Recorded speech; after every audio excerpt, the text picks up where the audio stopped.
beat. So Oh, who's our Midnight bounty? actually. So Midnight this week has a $20 bounty. Whoever beats him will actually get that $20. That will be a sweaty match. Good luck to Midnight for that, though. But Glaceon versus D4C. I do not know D4C, but I have fought Glaceon78 a good amount of times at this point. But I like to see Inkling. That's a very nice, fresh thing. It's always fresh. Glaceon, I don't remember them playing Rob. Inkling? Inkling versus Rob. Very interesting. Now, yeah. Rob is a pretty rough matchup for Inkling, if I'm correct. It's taking me a couple seconds to really form this matchup together, and I feel like Inkling's the type that wants to stay away and only maximize once you kind of get in. You kind of, if you can do the damage, you're going to be in their face. But otherwise, I don't want to touch Rob, and Rob just has very extensive, very powerful hitboxes to try and wall out. Yeah, exactly. It's really a wall out match. Yeah, you do not want to have any sort of interaction with Rob.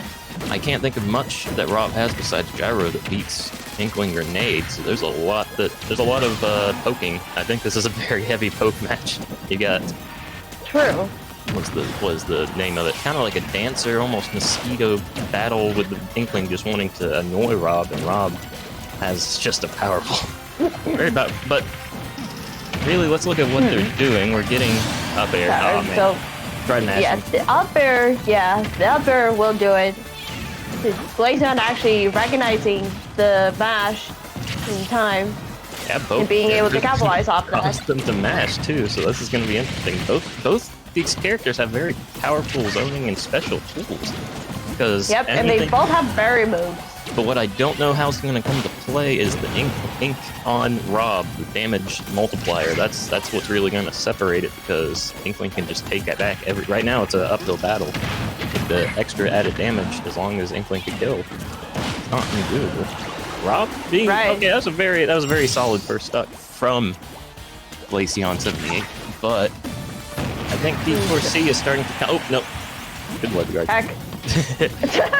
I wanted to say that D4C was kind of figuring out their play, and it was first game of the day. You got to warm up. You got to get in your mindset. You got to get physically warmed up, mentally warmed up. Yeah, right now, as you said, this is looking like an uphill battle right now for D4C. He's got to find a way to back up that damage against Glaceon and quickly. Yeah. But at the same time, classic. He doesn't want to interact with Rob too much. Oh, that side piece would have 100% done it. I honestly, I'm sorry. Go on. But D4C managed to jump out of the way in time. I agree with one sentiment I heard a while ago, that Rob is much scarier when holding Gyro. Yes. That is immediately went away once the Gyro's in here. Oh boy. Interesting first game, very confident from Glaceon. Yeah, for sure. So they're both looking, and Glaceon especially is looking very confident. Yeah, that's the thing, is D4C had a pretty good middle of, I'd say like the middle of the game. D4C was doing well at kind of like, all right, I'm gonna start playing now, because that first stock was kind of a wallop on me. And Glaceon was like, no, you're not, you can get the one stock, unless you have that, but you're not going to make it even on me. So Glaceon's showing, in my opinion, a lot of confidence in the Inkling matchup, but Inkling has a problem with others. Yeah, for sure. And as I say, this matchup can be pretty rough for Inkling. Very similar to Sonic, like Rob can wall Inkling out quite well. And unlike Sonic, Inkling doesn't have any moves with invincibility. Oh, that's Inkling does have to rely on trying to work around the projectiles and the wall of aerials. The roller. The roller and even the aerials. Yeah, the only super armor is Grenade, right? Isn't that the only super armor Inkling has in this game? No, Inkling doesn't have super armor. I mean, that would be the closest, but it's really an item, man. That's sad. Exactly.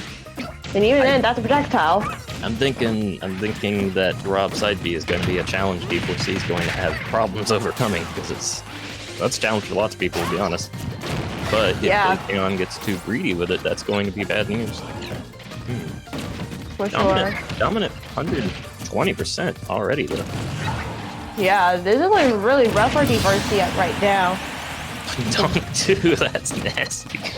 Stuck on the ledge and now off stage. What does D4C have to follow up? That was good. A good roller. Nice forward toe. I was gonna say Combos. We're getting ideas going. That's what. Oh man. I was gonna say those combos are looking quite nasty. 2 rollers in less than 20 seconds means this. I feel that. Kind of getting it. Yeah, I do feel that D4C is starting to get a little desperate by going for those rollers. If it works, normally, you're right. Alright. So D4C finally being able to get his first stock off of Glaceon. And it's seeming that it's almost the mind game is starting to turn in D4C's favor, because ever since he got the rollers, I love to see a roller mix up. Like you normally expect roller into smash bag, charge it up. I love seeing something different. You get down tilt into something else. And Yeah, ooh, catching the air dodge right there. Glaceon is letting this match go even, but it's still pretty easily in favor, especially right now. Okay.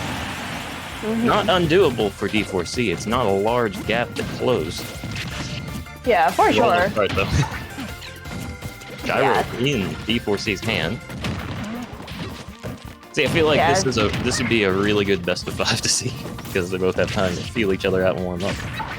For sure, that's true. At the start of the day, you can get all warmed up with a good best of 5. Oh yeah, your warm up is the online tournament this time. Yep. I wonder if the time change affected the players. Ooh, that affected somebody.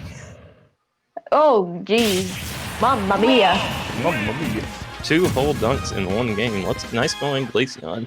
And that will be game 1. Oh, that was game 2. No, that was set. No, that was set 1. Yeah. I was going to say, Glaceon's taking that set 2-0 over D4C.